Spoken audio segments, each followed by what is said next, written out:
Good afternoon and welcome to the Happy Half Hour. I'm Leigh Kubin, Master Certified Life Coach and Mindset Coach. I'm Sandra Priestley. I'm a leadership coach and a feng shui practitioner. Happy Thursday. Happy Thursday. I know it has been a crazy roller coaster like week for me anyway. But today I am just drinking a wild berry sparkling water. Nice. And in these like the coolest Oh, little I iridescent love glasses, that. stemless champagne glasses, but I love that they're iridescent. Doesn't it look pretty? Yes, beautiful. It makes it fancy. So Yes. I am drinking Liquid Death again. And the reason that I'm drinking Liquid Death is because it does have a story on it. But here's the funny part. Oh, it does. Well, it does. But without my glasses, I can look and it just looks like whatever. Right. Well, even with my glasses. So let me back up.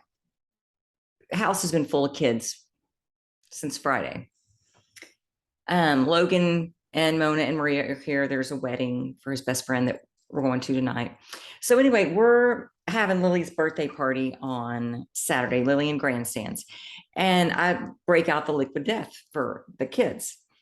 And we're talking about me having it on the show and how there's nothing written on it. They're like, Mom, it's right here on the back. Oh And my they gosh. read me this story. Okay. It's this long. That story right there. Oh. So I'm like, I am going to drink this on the show and I'm going to read the story. So I get my glasses out, and right before you get on, get my glasses out and I'm looking. Yeah, I can't read it with my glasses. Oh no. So I think that means it's time for new glasses. Yeah, I've done that before too, where I'm wearing my glasses and I think this is not good news No, because I need my glasses and a magnifying glass correct. in order to read some things on some bottles and some. Yes. I know. So, and those are my progressives. Dang. So So, do you remember what it said? Like now I'm so no, it was interested. just a story. Oh gosh. Let me see if I can somehow. Yeah, I can't even. Maybe if I have a flashlight. Hold on. Let's see. Okay, that does make it better. Oh, good. Okay. When a group of teenagers set off into the mountains for a weekend of drinking regular water in plastic bottles, they became hunted by an aluminum can of mountain water that was dead set on murdering their thirsty and recycling their souls. Oh gosh. Once cracked open, no thirst is safe from liquid death. After ritually dismembering the thirst victims, this brutal can of water used the severed body parts of the dead thirst to build itself into a flesh suit, which is used to disguise to get a job in marketing. But Liquid Death never took the job. It just murdered a bunch of thirsty instead. So yeah. Wow. That is the story. What do you think about that? I feel like it is great marketing to a small niche of people. That popped up on the news right after I drank it on the show. It must have been me drinking Really? on the show. Yeah. It's like $1 billion company, and maybe it's $1 million, but it seemed like it was it's a lot. Wow. Yeah. So that little tiny blurb, or that big giant blurb about murdering people, is selling Liquid Death. Yeah. And apparently to us. And yeah, but the thing is like what I think now is like the companies with the stories, the company was with like they've got a different vibe to them. They have like their own energy to them. Those are the companies that are thriving, like they are. Yeah. And I mean, if you're looking at teenagers, like what a great market. Yeah. Right. They're gonna think that's cool. They're gonna think that's a cool thing to drink. They're gonna, and like, And let's us keep old it people be are more just like, water. it's just water. I don't see it. I didn't see Yeah. it. It's the kids that told me it was there. Well, this is the thing. None of us can read it. Right. So like, That's why they put it on the bottle so small. Great right. marketing. It's See, true. they hit two Yeah. markets. Very, very true. Ah, Okay. Well, that's cool. We're both drinking water. yes. Yay. Okay. All right. So what happened Here's- this week? Oh my gosh. I went to my doctor just for a follow-up appointment. And when I was there, I was talking to her and said, will you just check my blood and check my hormone levels and kind of see where I'm at? Because I think I might be going a little crazy. And, I was telling her I was tired. And, there are sometimes that there are a couple of people that I would just like to punch right in the face. And their family. So it would, I guess it would be bad if I punched a coworker. Not that it's my coworker, but it seems almost worse that I would punch one of my family members. But there's a couple of them that, sometimes. So I'm like, is it them or is it me? Them or is it maybe it's me? Can't be. So, Can't. so she's like, my doctor, she's like, hey, I would be willing to bet it's menopause time. Like you're there. You're no longer I'm gonna take your blood and check, but I want to say you're there. And she said, but you need to understand something about menopause. She said, it is a hormonal change in your body. And there are normal things that happen within that change. And one of them is that you're not going to give a fuck anymore. And I was like, yeah, I think I'm already there. That's where I'm at. And she said, well, understand it and recognize it as it's happening. Because as young girls, we've got these hormones that cause us to want to nurture and take care of people and be in a way in which we will find a mate and procreate. And because if we were our 50-year-old selves or our post-menopause self, we would be like, fuck you. Don't need Not you. today. Don't need you. And she said, so interesting. Isn't this interesting? Like my brain is going, now what is the natural state? right. Like, I feel like it might be this one. And then like, nature kind of takes over and just shoots us. Like our husbands must think, wow, I really got like, bait and switch. It was a bait and switch.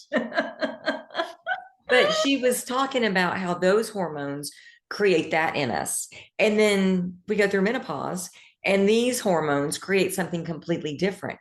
But we're pissed off that all these changes are happening because we think being back there is the place to be instead of right here where we are.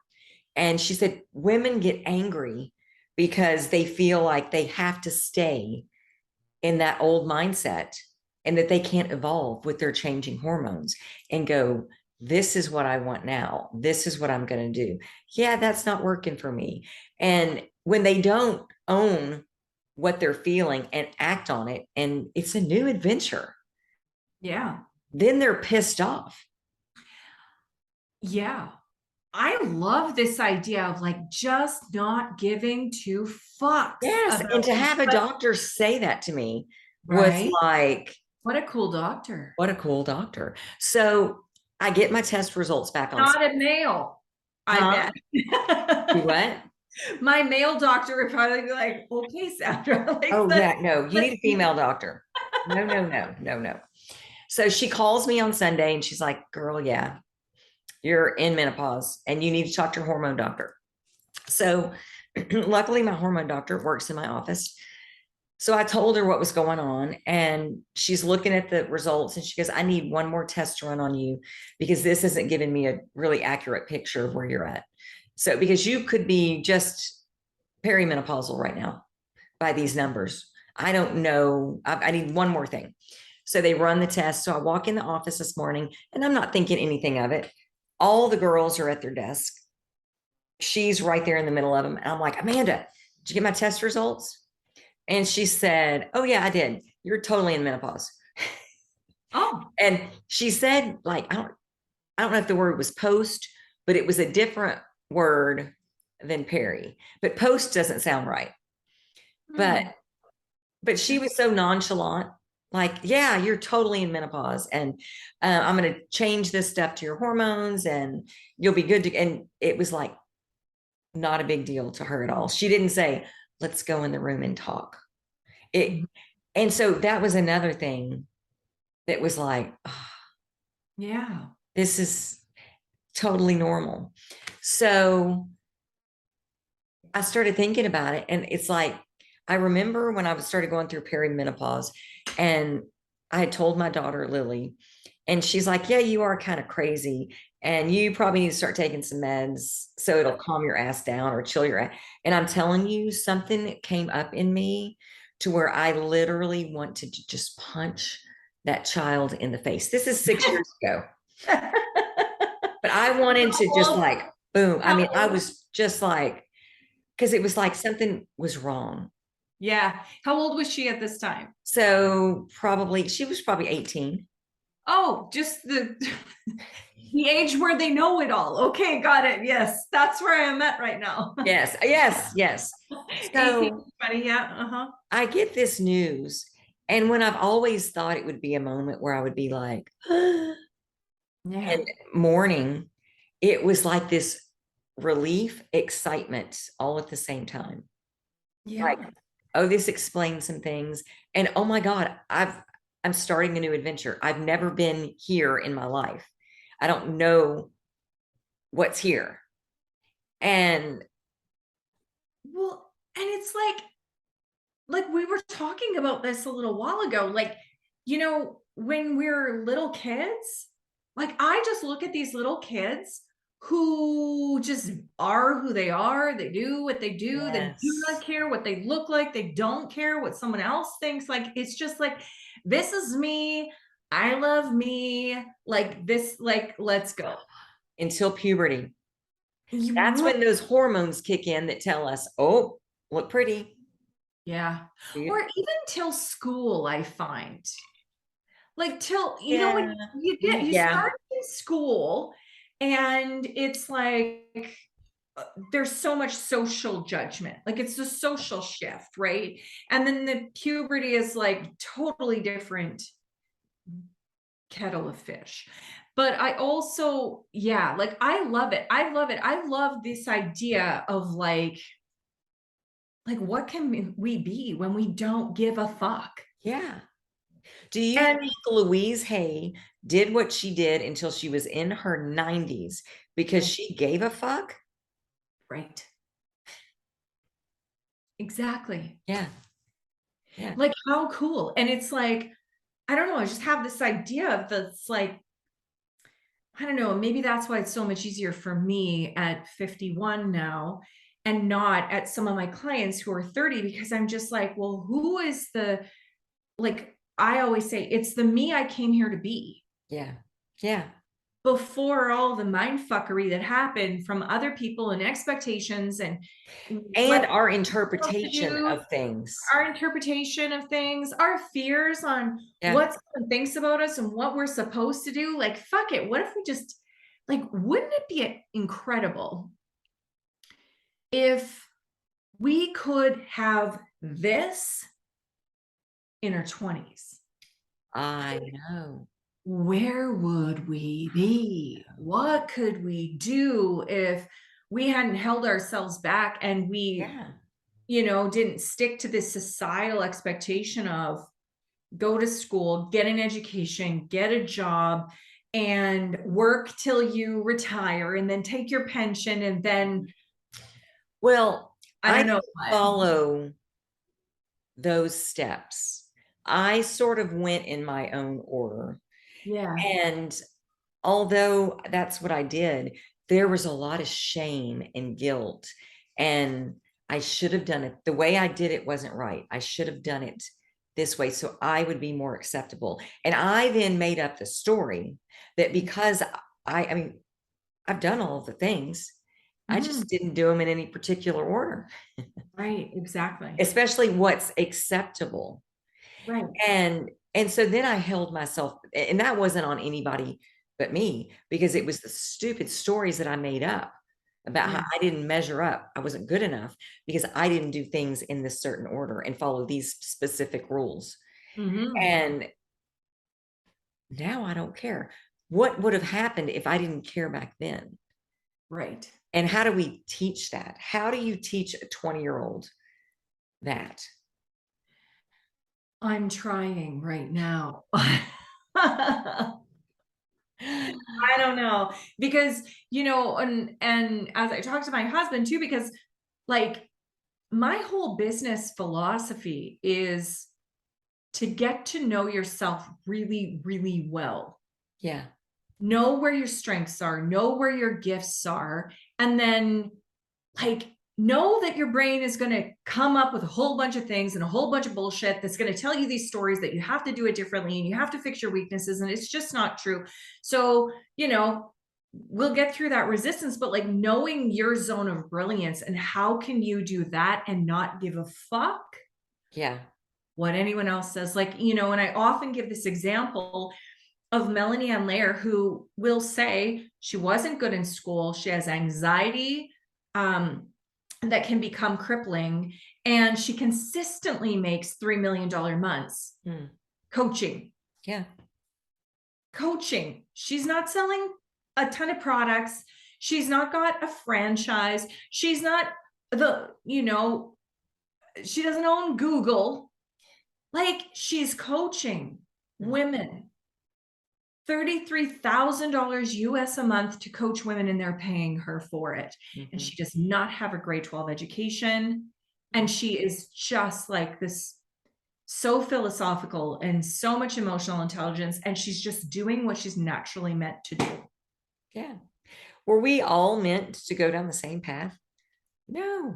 Right. I came here to experience life, and it looks different for all of us. And so to think that there is one path on this planet is the silliest thing. Like, I wonder why we don't start working with kids younger, trying to get them to find what inspires them. Right. And I mean, why isn't there a class in school? Why isn't there a class in school? Yeah. Why isn't there a class in school from the very beginning, understanding like how these kids learn the best, where their strengths are, where their gifts are, what they're naturally good at, and how do they naturally learn so that they know how they learn and they can adjust. But instead, I often talk, well, and just me being dyslexic and having two dyslexic kids, I see this like education system that is trying to teach the masses with this one filter. It's like, here's all the kids, and this is the way the majority of them learn. So we're going to just do this. And most of the kids are going to fall in that filter, and some of them are going to fall out. And the kids that fall out, like, I just think, okay, so what if they knew well in advance? I just don't learn that way, but I do learn when I'm drawing my notes, like pictures, like graphic notes, or I don't learn that way, but I know I learn this way, and then learn that way. Do you think that's where we're moving? Because I think more and more people are starting to understand this. And it seems like that would be the next logical step. Well, it would be, but I don't see that. I mean, I see accommodations for exams and things, but I don't know that I necessarily see shifting in the teachers, in the way the education system is going. And I think if we did, we would see more emphasis on different types of learning in universities that are like in the education degrees. Yeah. but we don't. Like they get one poor class and then we wonder why our teachers don't know how to diversify, how to teach, right?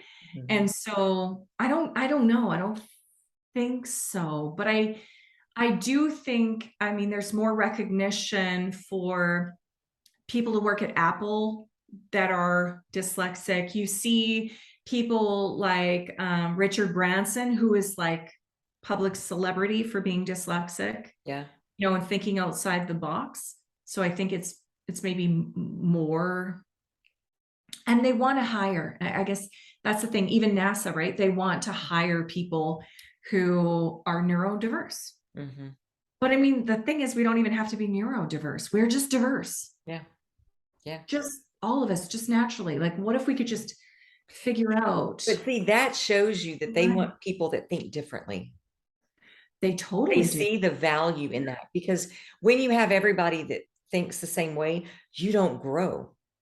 Exactly. It's when you've got people with different ideas that learn different, that do things differently, that's where all the greatness comes from. Well, Einstein, they say, was dyslexic, right? See? Yeah. But yeah, I don't know. I mean, I think that entrepreneurship, what is it? Entrepreneurs are like something 55% of them are neurodiverse. Like it says some crazy, crazy amount, right? But I just think that probably in society, this is my own belief, but I think in society, we're kind of moving towards recognizing people that think outside the box and do things differently and rewarding that. Mhm. But I still wonder if we start at this age when we start to not give a fuck. Maybe Like maybe we just, it's that chemical. yeah, like, I don't know. Cause I mean, I'm not using my degree anymore. Like, I mean, I went to school and I got my degree, but I'm not using it. What was your degree? Sociology. Okay. Psychology. Really, what am I going to do with that? Sociology degree. I don't know. I mean, I love watching trends socially. I love watching social media, but I went through university on a typewriter. There was no such thing. There was Hey, no Google. there was Um, Google. so hey, I'm reading a book. Joe Dispenza. Okay. And Which one? it's Which book? Becoming Supernatural. It almost left my brain. Oh, good. And I started it. I mean, I've been with it for a bit, but Okay. I just sent a copy to Logan. I'm like, I really think you would enjoy this book. Nice. But anyway, he got me on a different book. So I was on that book for a little bit, and I'm like, I need Joe Dispenza. And he is talking about how we try to predict our future based on experiences from our past, Right. and how stuck we get because we cannot see what is in front of us and what is truly happening, because we are looking at it from a filter of what happened before. Well, last time I did this, this happened. So if I do this again, I'm not going to succeed. And, he's talking about people that are sick with illness and trying to go to the doctor and get it taken care of, and keeps getting sicker and sicker. He's talking about people trying to start businesses. He's talking about people going back to school. He's talking anything in life it applies to. That when Yeah. we feel like we failed, and especially if it's in the same arena, so to speak, Yes. if we think we failed there and we totally screwed up, and then that next opportunity comes and we're going to go, well, I'm just going to fuck it up because this is what I did last time. So why am I even bothering? And we write our story, our future, based on that bullshit. Yeah. So we never get to where we're going. And just talking about retraining what we think, because it's 90 something percent of the things we thought of today, we were thinking yesterday. Really? That's interesting. And so we get up, think about it. You get up, go to the bathroom, you wash your hands, you go to the kitchen, you make your coffee. For me, I come bring coffee back and we have coffee in bed. And it's the same routine every day. Then we, finish what we're doing in here. We get up and we go shower and we put on our makeup, or I put on my makeup. Paul does not put on his makeup. But we just do the same thing in the same order, and we don't have to think about it. It's next step. Right. Our thoughts are no different. So we get up worrying about the same shit we were worrying about yesterday, telling the same story about that same shit that we were yesterday. And it's creating the same pattern that we had yesterday. And we wonder why today was no different than yesterday. Totally the truth. Yeah. That's why I'll mix up orders on things that I do. Like I do this and I do that. And so it's like, no, you got to mix that up, or I'll drive a different way to work. I'll follow the lights. The lights tell me which way to go. Right. And I say the same thing. If you want to shift your perspective, physically change your pattern, or shift things in your home, or shift what you're looking at, right? But like change 27 things in your house. Yeah. But I always say, like, we work on autopilot. Yes. And that's so not our friend. It's not. And so what do we do to shift that is intentionally do something different. Yeah. Intentionally take a different path home, intentionally go to a different grocery store, intentionally go to a different coffee shop, like change up your patterns so that you can change up your thoughts. Yeah. Yeah. Totally. I love it. You know what I also love? I do not love this, like the sun streaming in my face. Good thing it's a podcast. But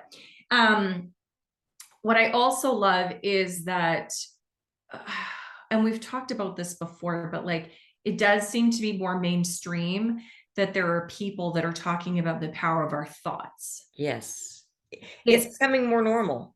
It's more normal to be in this space of really like being in control of what we say to ourselves and having that talk track. Yeah. And just shifting the way we commonly speak. I think when I was a parole officer, one of the things that all of us used to say, and it's like, you just get used to saying the same old bullshit. Mm-hmm. And the National Parole Board in Canada would say the same thing too. It's that the best predictor of the future, or how would they say it? The best predictor of future behavior is past behavior, or past behavior is the best predictor of future behavior. And I would believe that if I felt that there was no ability to change. Right. I just can't. And I mean, at the time, I was there and I'm buying that bullshit and I'm like, yeah. But if they stay in that thought pattern, yes, it'll be predictable because they'll keep recreating the same thing.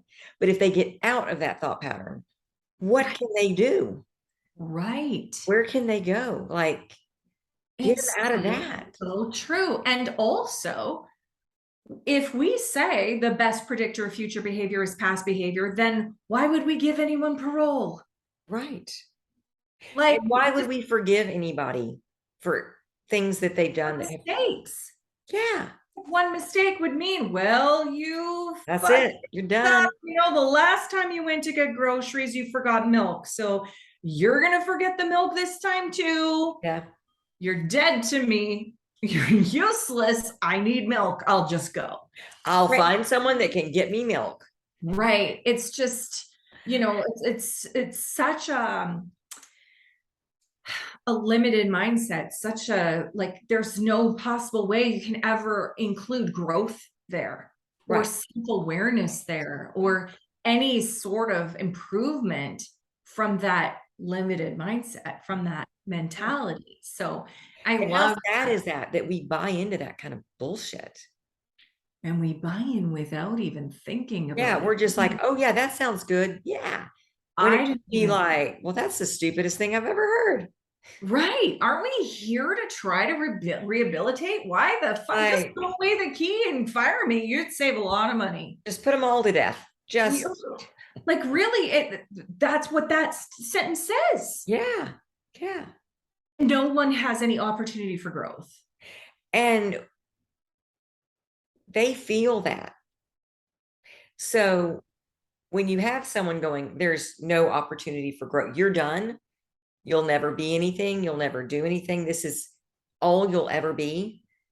And they don't have that fire in them to go, that's bullshit. Right. If they've been beaten down so much, they'll Yeah. buy into it. And then that's their life. Exactly. I know. Crazy. It is. And Anyway. we are out of time. Well, I don't know. On but that this is, note. like, ridiculously academic, it felt like. What a good podcast today. So different. It was but so ridiculously cool. academic. Oh my gosh. No, it was good. I enjoyed it. Thank you so much, Sandra. And thank you guys for joining us. We'll see you next Thursday on the Happy Half Hour. Bye.